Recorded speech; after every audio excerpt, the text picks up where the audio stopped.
Sony TV के show Prithviraj Chauhan में जब संयोगिता से पता चलता है पृथ्वीराज चौहान को कि नागार्जुन कन्नौज में छुपे हुए नहीं हैं, तब पृथ्वीराज चौहान लौटकर चले जाते हैं। लेकिन रास्ते में ही कन्नौज से उनके ऊपर आक्रमण होता है। उस आक्रमण से पृथ्वीराज चौहान समझ जाते हैं कि कन्नौज के राजा जयचंद उनसे दुश्मनी चाहते हैं। साथ ही जयचंद ने संयोगिता और पृथ्वीराज चौहान के बीच की मित्रता को तोड़वा दिया है। उन दोनों की मित्रता में विष घुल चुका है। जयचंद पृथ्वी के बारे में संयोगिता को झूठ बताते हैं। वो ये कहते हैं कि पृथ्वीराज चौहान को घमंड हो गया है, वो राज सिंहासन का लालच करने लगा है, जिसकी वजह से वो अपने ही भाई नागार्जुन को मारना चाहता है। वो अब बदल चुका है।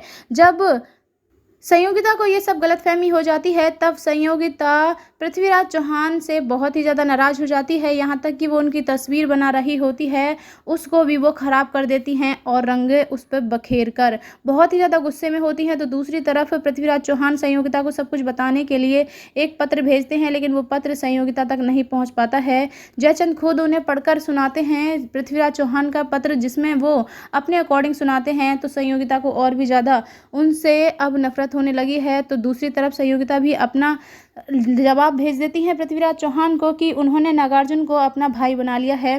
पृथ्वीराज चौहान को जब ये पता चलता है कि उनका पत्र पढ़ने के बावजूद भी देशद्रोही को उन्होंने अपना भाई बनाया, संयोगिता ऐसा कैसे कर सकती हैं, उनका दिल टूट जाता है और वो बहुत ही ज़्यादा क्रोधित हो जाते हैं। इतने ज़्यादा क्रोधित हो जाते हैं कि अब उन्हें कुछ और नहीं बल्कि दिल्ली का सिंहासन ही चाहिए और सारे राज्यों को वो आमंत्रित करते हैं। लेकिन अब दुश्मनों की गिनती में कोई गिना जाएगा तो वो कन्नौज गिना जाएगा। तो दूसरी तरफ संयोगिता अभी भी पृथ्वीराज चौहान को गलत समझ रही हैं, लेकिन वो जानती हैं कि पृथ्वीराज चौहान ऐसा नहीं हो सकता है। इसीलिए वो फिर से एक पत्र भेजती हैं पृथ्वी के लिए कि आखिर उन्होंने नागार्जुन को मारने की कोशिश क्यों की। देखना काफ़ी इंटरेस्टिंग होगा कि अब पृथ्वीराज चौहान तक संयोगिता का पत्र पहुंच पाता है या नहीं। दोनों के बीच की जो गलतफहमी जयचंद ने पैदा करवाई है वो ख़त्म होती है या नहीं, और किस तरह से अब पृथ्वीराज चौहान अपने भाई नागार्जुन को यानी कि अपने पिता के कातिल को सजा देते हैं। किस तरह से जयचंद को वो अब सबक सिखाते हैं नागार्जुन के साथ साथ। इस सारे लेटेस्ट अपडेट्स पाने के लिए please don't forget to subscribe my channel.